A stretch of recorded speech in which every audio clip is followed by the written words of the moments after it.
ក្រុមហ៊ុន SpaceX ដែលដឹកនាំដោយក្រុមហ៊ុនអាកាសចរពាណិជ្ជកម្មដែលដឹកនាំដោយ Elon Musk ត្រូវបានគេរាយការណ៍ថាក្រុងនឹងដាក់សំណើសុំ IPO របស់ខ្លួននៅដើមសប្តាហ៍នេះដោយមានបំណងរៃអង្គាសប្រាក់បានរហូតដល់$70,000 លាន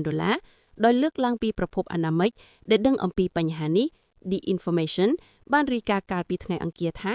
ក្រុមហ៊ុនអាចដាក់ពាក្យសុំ IPO របស់ខ្លួនក្នុងសប្តាហ៍នេះឬបន្ទាប់ឯកសារសម្ងាត់របស់ក្រុមហ៊ុន SpaceX នឹងបង្ហាញថាក្រុមហ៊ុននៅតែកំណត់គោលដៅលើការចុះបញ្ជីខែមិថុនាយានអវកាសជាក់នេះបានកំពុងធ្វើការវាយតម្លៃលើការចុះបញ្ជីនៅលើ Nasdaq របាយការណ៍ក៏បានលើកឡើងផងដែរថា SpaceX អាចបែងចែកភាគហ៊ុនច្រើនជាង 20% ដែលវិនិយោគិនលក់រាយក្នុងអំឡុងពេល IPO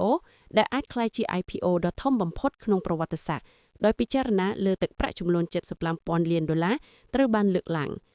ក្រុមហ៊ុន SpaceX នឹងកំណត់គោលដៅតម្លៃ$1.75 លាន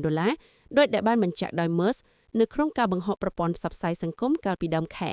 ក្រុមហ៊ុនបានទិញយក XAI របស់ Musk ដែលមានតម្លៃជាង$250,000 លានគិតត្រឹមពេលនេះអង្គ SpaceX XAI រួមបញ្ចូលគ្នាមានតម្លៃប្រហែល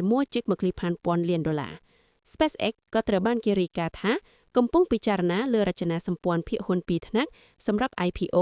ដែលអាចផ្ដល់ឲ្យអ្នកខាងក្នុងក្រុមហ៊ុនរួមទាំង Musk អំណាចបោះឆ្នោតលើសពីការសម្រេចចិត្តរបស់ក្រុមហ៊ុនវាក៏មានការពិភាក្សាអំពី SpaceX ដែលអាចរួមគ្នាជាមួយ Tesla Inc NSDQA STLA ផងដែរទោះជាយ៉ាងណាក៏ដោយអ្នករិះគន់ដូចជាវិនិយោគិន Gary Black នៃ The Future Fund LLC នៅតែមានមន្ទិលនិងប្រមានប្រឆាំងនឹងការរួមគ្នាបែបនេះព្រោះវាអាចនាំឲ្យភាគហ៊ុនរបស់ក្រុមហ៊ុន Tesla ធ្លាក់ចុះនិងធ្វើឲ្យមានផលប៉ះពាល់ដល់អ្នកវិនិយោគរបស់ក្រុមហ៊ុនយក្ស EV ម្យ៉ាងវិញទៀត S&P 500 ដែលរាយបញ្ជីក្រុមហ៊ុនធំៗជាចំនួននៅលើពិភពលោកត្រូវបានគេរាយការណ៍ថាកំពុងពិចារណាលើការផ្លាស់ប្តូរច្បាប់សម្រាប់ការចូលទៅកម្មសិនសោះដោយ SpaceX អាចមានអត្ថប្រយោជន៍ពីការផ្លាស់ប្តូរបែបនេះនៅពេលសួររកការអភិបាលអ្នកនាំពាក្យរបស់ S&P 500 បានប្រាប់ Benzinga ថាការផ្លាស់ប្តូរទៅដោយសារតែភូមិទៅលើសិនសោះឬវិធីសាស្ត្ររបស់វានឹងពាក់ព័ន្ធនឹងការប្រឹក្សាយោបល់ជាសាធារណៈ